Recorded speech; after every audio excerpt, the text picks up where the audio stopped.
서울 한복판의 화려한 경매장, 수백억 원대의 미술품들이 오가는 그 자리에 70대 노인 한 분이 홀로 단상에 올랐습니다.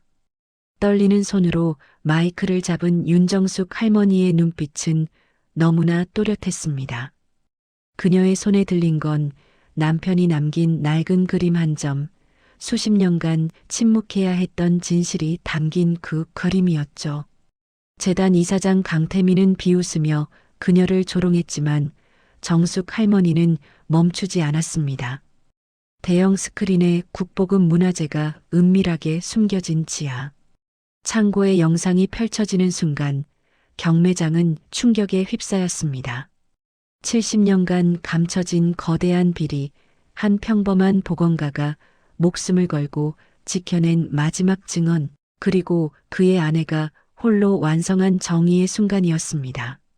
자, 지금부터 무슨 특별한 사연이 있었는지 지금 바로 시작해 보겠습니다. 저는 윤정숙이라고 합니다. 올해 70인데요. 평생을 지방 소도시에서 조용히 살아왔어요. 남편 이재호 씨와 함께 검소하게, 정말 평범하게 살았죠. 남편은 손재주가 좋아서 동네에서 미술품 복원 일을 했는데 큰 돈을 벌진 못했습니다. 그래도 우리 부부는 서로 아끼며 살았고 큰 욕심 없이 지냈어요. 그런데 몇 달 전 남편이 세상을 떠났습니다. 갑작스러운 심장마비였죠. 장례를 치르고 나니 집이 너무 텅 비어 보이더라고요. 남편이 평생 모아둔 물건들을 정리하면서 마음이 무거웠어요. 특히 남편의 서재는 손을 대기가 참 어려웠습니다. 어느 날 용기를 내서 서재 정리를 시작했어요. 먼지 쌓인 책들과 오래된 복원 도구들을 하나씩 치우는데 벽 한쪽이 이상하게 느껴지더라고요. 손으로 두드려 보니까 소리가 다른 거예요. 벽지를 조심스럽게 벗겨냈더니 작은 금고가 숨겨져 있었습니다. 금고를 열려고 했지만 비밀번호를 몰랐죠. 한참을 고민하다가 우리 결혼기념일을 눌러봤어요. 딸깍 하고 문이 열렸습니다.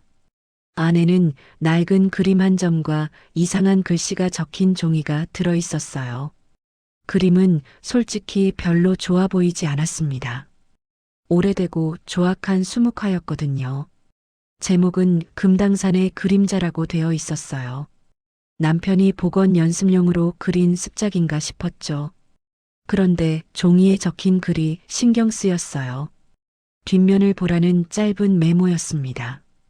그림을 뒤집어 봤더니 캔버스 뒷면에 뭔가 붙어 있더라고요. 조심스럽게 뜯어냈어요.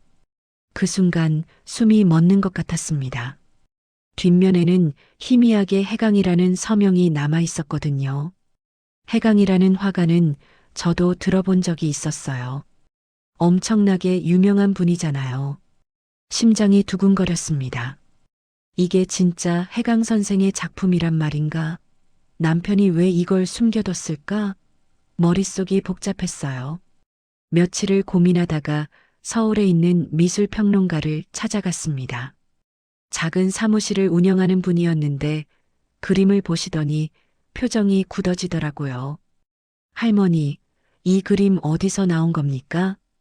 떨리는 목소리로 남편 유품에서 나왔다고 말씀드렸어요. 평론가분은 한참을 그림을 들여다보시더니 조심스럽게 말씀하셨습니다. 이건 해강 선생의 작품이 아닙니다. 위작이에요. 그것도 아주 완벽한 위작입니다. 위작이라는 말에 가슴이 철렁 내려앉았어요. 그런데 평론가분은 이상하다는 표정을 지으셨죠. 근데 말이죠. 이 위작은 너무 완벽해요. 일반적인 위작과는 차원이 다릅니다. 마치 진품을 베낀 게 아니라 진품 자체인 것처럼 정교하거든요. 무슨 말인지 잘 이해가 안 됐어요. 위작인데 진품 같다니 그게 무슨 소린가 싶었죠. 혹시 이 그림에 대해 더 아시는 게 있으신가요? 아무것도 모른다고 대답했습니다.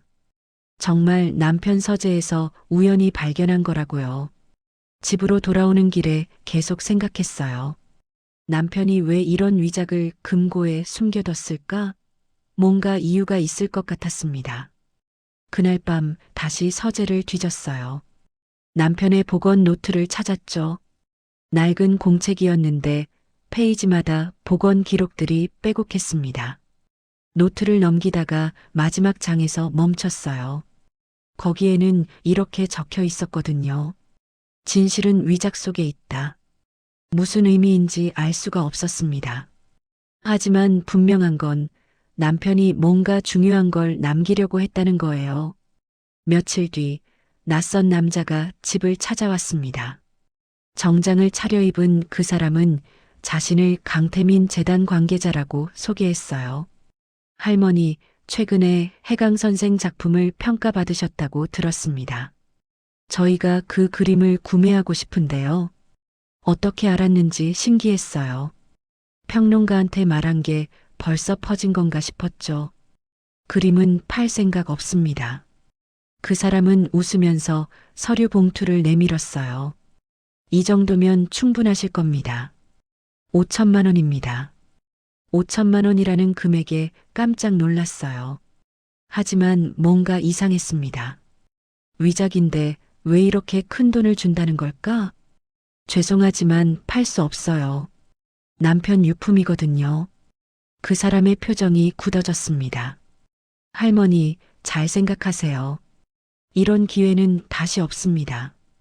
협박조로 말하는 게 기분이 나빴어요. 문을 닫으려는데 그 사람이 손으로 문을 막았습니다. 제가 친절하게 부탁드리는 겁니다. 거절하시면 후회하실 거예요. 무서웠지만 물러서지 않았어요. 남편이 이 그림을 숨긴 데는 분명 이유가 있을 거라고 생각했거든요. 그날 밤부터 이상한 일들이 생겼습니다. 집 주변에 누가 계속 서성이는 것 같았고 전화도 걸려왔다가 끊기곤 했어요. 집에 혼자 있으니까 무섭더라고요. 다음 날 용기를 내서 서울로 올라가기로 했습니다. 남편의 노트에 적힌 옛날 직장 주소가 있었거든요. 거기 가면 뭔가 단서를 찾을 수 있을 것 같았어요. 서울역에 내려서 택시를 탔습니다. 기사님께 주소를 보여드렸더니 고개를 갸우뚱하시더라고요. 여기 오래전에 폐업한 곳인데요. 그래도 가달라고 했어요. 도착한 곳은 낡은 건물이었습니다. 간판도 다 떨어져 나가고 사람이 살지 않는 게 확실했죠. 건물 앞에서 망설이고 있는데 젊은 여자분이 다가왔어요. 혹시 여기 무슨 일로 오셨어요? 깜짝 놀라서 뒤돌아봤습니다. 30대쯤 돼 보이는 여성이었어요. 저는 최유진이라고 합니다. 미술 전문 기자인데요. 여기 자주 오거든요. 기자라는 말에 조금 경계가 됐어요. 하지만 유진 씨는 친절한 표정이었습니다. 저도 이 건물에 관심이 많아요. 옛날에 미술품 복원 연구소였거든요. 남편이 일했던 곳이 맞다는 확신이 들었어요. 유진 씨에게 사정을 이야기했습니다. 그림 이야기, 남편 이야기, 그리고 이상한 사람들이 찾아온 일까지요. 유진 씨는 심각한 표정으로 들었어요. 할머니, 혹시 그 그림 지금 가지고 계세요? 가방에서 사진을 꺼내 보여드렸습니다. 유진 씨는 사진을 보자마자 눈이 커졌어요. 이거 정말 대단한 건데요. 제가 몇 년째 추적하던 사건이랑 연결될 수도 있어요. 무슨 말인지 물어봤죠. 해강 선생 위작 사건 아세요? 몇십 년 전부터 미술계에 떠도는 전설 같은 거예요. 완벽한 위작들이 계속 나타나는데 누가 만들었는지, 왜 만들었는지 아무도 몰라요. 유진 씨는 이어서 말했습니다. 그런데 더 중요한 건 이 위작들이 나타날 때마다 문화재 도난 사건이 함께 언급된다는 거예요. 일제강점기 직후에 국보급 유물들이 사라진 사건이 있었거든요. 머리가 복잡해졌어요. 남편이 그런 큰 사건에 연루됐다는 건가? 유진 씨가 제안했습니다. 제가 도와드릴게요. 같이 조사하면 진실을 찾을 수 있을 것 같아요. 혼자서는 무리라는 걸 알았기에 도움을 받기로 했어요. 며칠간 유진 씨와 함께 자료를 찾아다녔습니다. 옛날 신문 기사, 미술계 기록, 박물관 자료들을 뒤졌죠. 그러다가 놀라운 사실을 발견했어요. 남편 이재호 씨가 젊은 시절 강태민 이사장의 아버지와 함께 일했다는 기록이 나온 겁니다. 그것도 문화재 운반 작업에 관여했다고요. 할머니, 이거 보세요. 강태민 재단의 초기 자금 출처가 불명확해요. 공식적으론 사업으로 번 돈이라고 하는데 정확한 기록이 없어요. 유진 씨는 계속 파고들었습니다. 그리고 재단이 소장하고 있는 문화재 목록을 보면 출처가 명확하지 않은 게 너무 많아요. 이건 분명 뭔가 숨기는 게 있어요.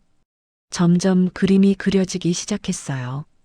강태민 일가가 문화재를 훔쳐서 불을 쌓았고 남편은 그 비밀을 알고 있었던 거예요. 그럼 우리 남편은 왜 침묵한 걸까요? 유진 씨가 조심스럽게 말했습니다.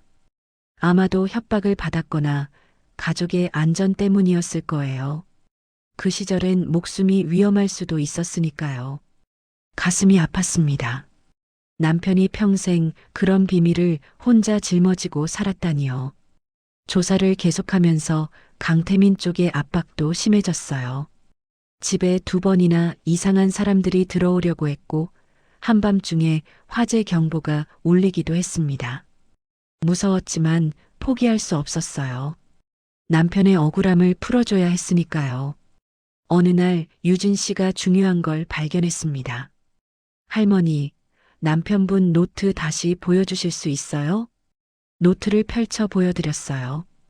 유진 씨는 어떤 페이지를 유심히 봤습니다. 여기 온도에 관한 기록이 있네요. 섭씨 60도 30분 유지. 이게 뭘 의미하는 걸까요? 갑자기 떠오르는 게 있었어요. 남편이 가끔 그림에 열을 가하는 작업을 했거든요. 복원 과정 중 하나라고 했었죠. 혹시 그림에 열을 가하라는 뜻 아닐까요? 유진 씨도 같은 생각이었습니다. 시도해 볼까요? 위험할 수도 있지만요. 다음 날 조심스럽게 실험을 했어요. 특수 장비를 빌려서 그림에 정확히 60도의 열을 가했습니다. 10분쯤 지났을 때 놀라운 일이 벌어졌어요. 그림 표면이 조금씩 변하기 시작한 겁니다. 마치 왁스가 녹듯이요. 30분이 지나자 위에 그려진 그림이 완전히 녹아내렸습니다. 그 아래에서 전혀 다른 그림이 나타났어요. 이게 뭐예요? 유진 씨가 놀라서 소리쳤습니다. 지도예요. 건물 구조도 같은 거예요. 정말 그랬어요. 자세한 약도가 그려져 있었습니다. 건물 평면도처럼 보였죠. 유진 씨가 휴대폰으로 사진을 찍으면서 분석했어요. 이 구조, 어디서 본 것 같은데. 한참을 들여다보던 유진 씨가 손뼉을 쳤습니다. 강태민 미술관이에요. 이게 그 미술관 지하 구조도예요. 심장이 쿵쾅거렸어요. 남편이 남긴 마지막 단서가 바로 이거였던 거예요. 여기 표시된 곳을 보면 일반인은 못 가는 지하 창고 같아요. 뭔가 숨겨져 있다는 뜻이겠죠. 유진 씨와 저는 계획을 세웠습니다. 강태민 미술관 지하에 들어가서 직접 확인하기로요. 위험할 수 있어요, 할머니. 알고 있었어요. 하지만 이제 와서 멈출 순 없었습니다. 며칠 뒤 강태민 재단에서 신년 미술품 경매 행사를 연다는 소식이 들렸어요. 유진 씨가 기자, 신분으로 초대받을 수 있다고 했죠. 이때를 노리는 게 좋겠어요. 사람들이 많으니까 눈에 덜 띌 거예요. 경매 당일 유진 씨와 함께 미술관에 갔습니다. 화려한 경매장에는 부유한 사람들이 가득했어요. 유진 씨가 몰래 지하로 가는 길을 찾아냈어요. 직원들 눈을 피해 조심스럽게 내려갔습니다. 지하는 어둡고 습했어요. 약도를 보며 길을 찾아갔죠. 복잡한 통로를 지나니 큰 철문이 나타났습니다. 여기에요. 문은 잠겨 있었지만 유진 씨가 어떻게든 열었어요. 안으로 들어가자 깜짝 놀랐습니다. 넓은 창고 안에 수많은 유물들이 진열돼 있었거든요. 도자기, 불상, 그림, 금속 공예품들. 모두 엄청나게 오래되고 귀해 보이는 것들이었어요. 이게 다 도난당한 국보들이에요. 유진 씨가 떨리는 목소리로 말했습니다. 휴대폰으로 사진과 영상을 찍기 시작했어요. 저는 그림들 사이를 걸었습니다. 그러다가 한 유물 앞에서 멈췄어요. 작은 금속 파편이었는데 남편이 그린 약도에 표시된 바로 그 위치였죠. 파편을 집어들고 자세히 봤어요. 뒷면에 작은 글씨가 새겨져 있었습니다. 남편의 이니셜이었어요. 이게 증거예요. 남편이 진품의 일부를 떼어내 숨겨둔 거였습니다. 이 파편과 위에 있는 유물이 원래 하나였다는 걸 증명할 수 있는 결정적 증거였죠. 빨리 나가야 해요. 누가 올 것 같아요. 유진 씨의 말에 서둘러 밖으로 나왔습니다. 경매장으로 돌아왔을 때 강태민 이사장이 단상에 올라 있었어요. 그는 제 그림 금당산의 그림자를 들고 있었습니다. 오늘 특별히 준비한 작품입니다. 해강 선생의 위작으로 알려진. 그가 비웃는 듯이 말했어요. 제 그림을 조롱하고 있었습니다. 참을 수 없었어요. 자리에서 일어나 앞으로 걸어갔습니다. 잠깐만요. 제 목소리에 경매장이 조용해졌어요. 사람들이 다 저를 쳐다봤죠. 강태민 이사장이 놀란 표정으로 저를 봤습니다. 할머니, 지금 뭐 하시는 겁니까? 무시하고 단상으로 올라갔어요. 마이크를 잡았습니다. 제 이야기 좀 들어주세요. 손이 떨렸지만 남편을 생각하니 용기가 났어요. 이 그림은 제 남편이 남긴 마지막 작품입니다. 위작이 아니라 진실을 담은 증언이에요. 강태민 이사장이 마이크를 빼앗으려 했지만 유진 씨가 막아섰어요. 이 그림 속에는 70년간 숨겨진 비밀이 들어 있습니다.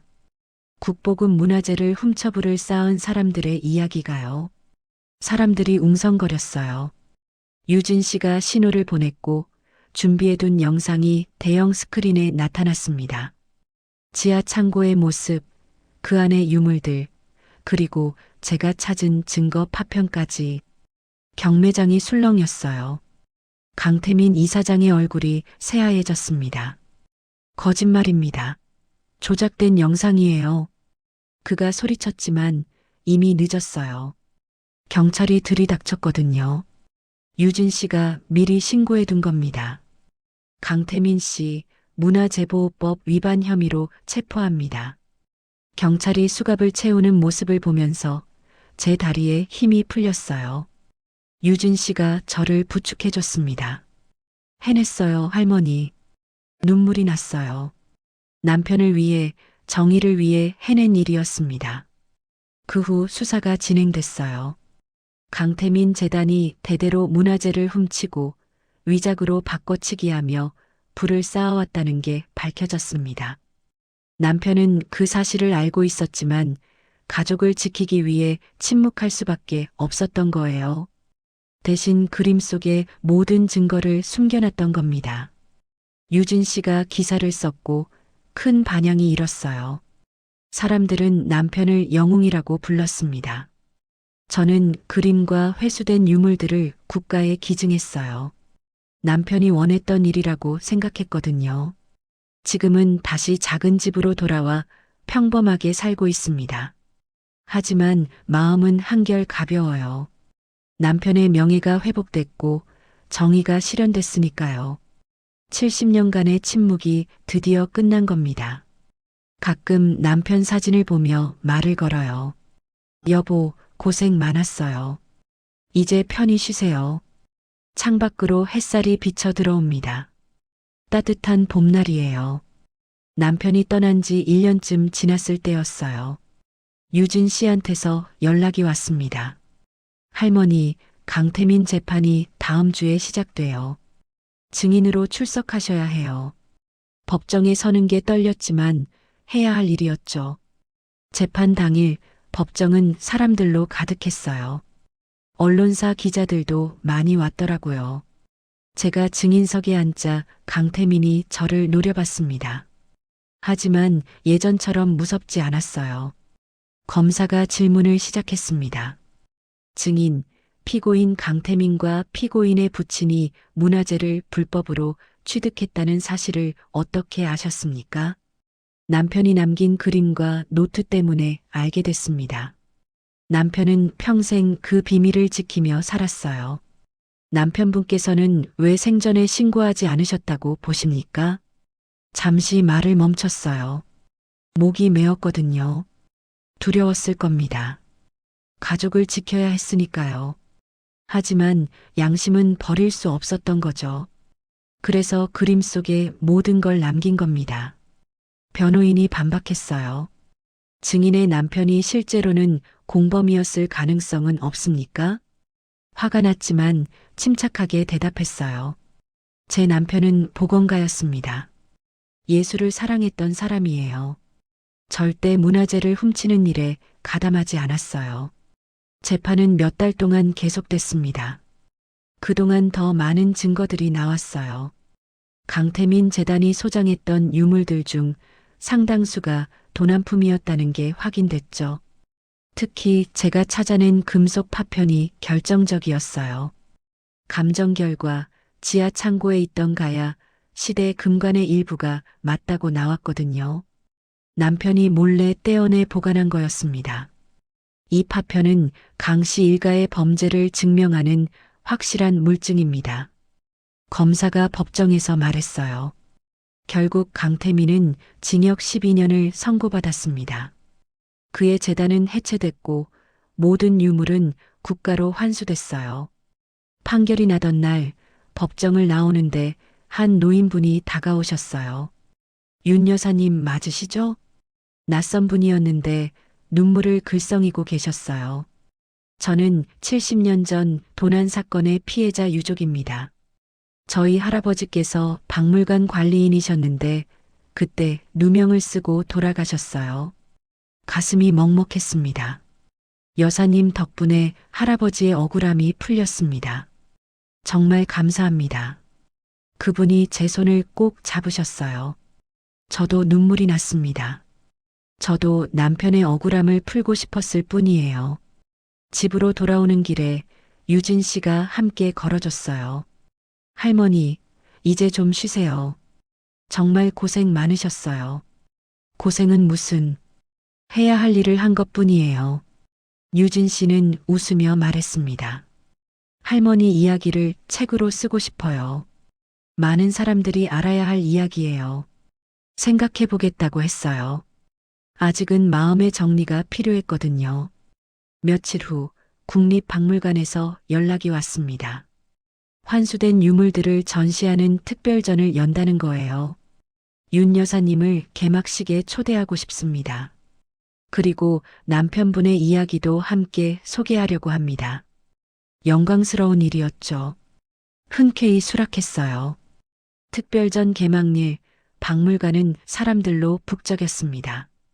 전시장 입구에는 남편의 사진과 함께 이런 글이 적혀 있었어요. 침묵의 증인 이재호. 그는 예술가의 양심으로 진실을 지켰습니다. 전시장을 둘러보는데 눈물이 계속 났어요. 남편이 평생 지키려 했던 문화재들이 제자리를 찾은 거예요. 특히 금당산의 그림자도 전시돼 있었어요. 열을 가하기 전의 모습과 후의 모습, 두 장의 사진으로요. 이 그림은 단순한 위작이 아니라 한 예술가의 마지막 저항이었습니다. 설명문에 적힌 글을 읽으며 남편이 얼마나 외로웠을까 생각했어요. 개막식 행사에서 제게 발언 기회가 주어졌습니다. 떨리는 마음으로 단상에 올라갔어요. 제 남편 이재호는 평범한 보건가였습니다. 하지만 정의를 포기하지 않았어요. 사람들이 조용히 들었습니다. 남편은 가족을 지키기 위해 침묵했지만 진실만큼은 지키고 싶었던 거예요. 그래서 그림 속에 모든 걸 담았습니다. 박수 소리가 울려 퍼졌어요. 많은 분들이 눈물을 흘리고 계셨죠. 행사가 끝나고 집으로 돌아왔을 때 현관 앞에 꽃다발이 놓여 있었어요. 카드가 붙어 있더라고요. 정의를 실현해 주셔서 감사합니다. 가슴이 벅차올랐습니다. 그날 밤 남편의 서재에 앉았어요. 남편 사진을 꺼내 들고 한참을 바라봤습니다. 여보, 당신이 옳았어요. 진실은 결국 드러나는 거더라고요. 남편이 웃는 것 같았어요. 창밖으로 달빛이 비쳤습니다. 고요한 밤이었죠. 며칠 뒤 유진 씨가 원고 초안을 들고 찾아왔어요. 할머니, 이렇게 써봤는데 한번 봐주세요.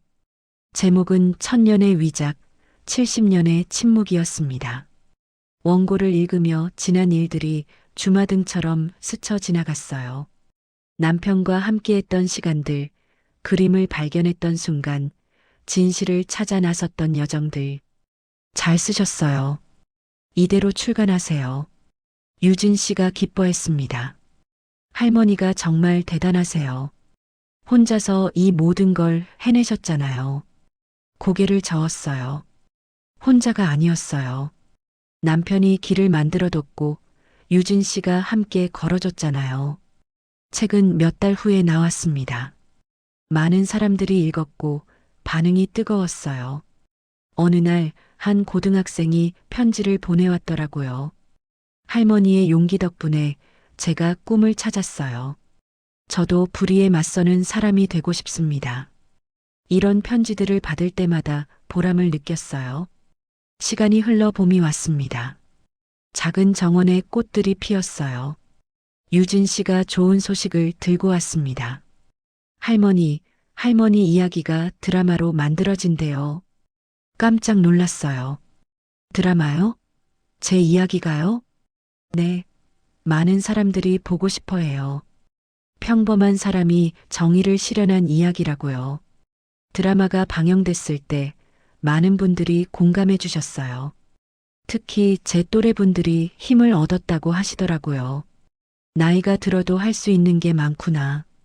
우리도 포기하지 말아야겠어. 이런 말씀들을 들으면 뿌듯했습니다. 어느 날 박물관에서 다시 연락이 왔어요. 윤 여사님, 남편분을 기리는 작은 전시실을 만들고 싶습니다. 가슴이 뭉클했어요. 이재호 복원가 추모실이라는 공간이 생겼습니다.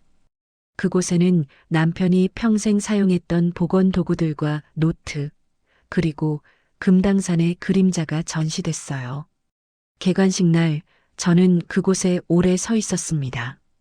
남편의 흔적들을 바라보며 많은 생각이 들었어요.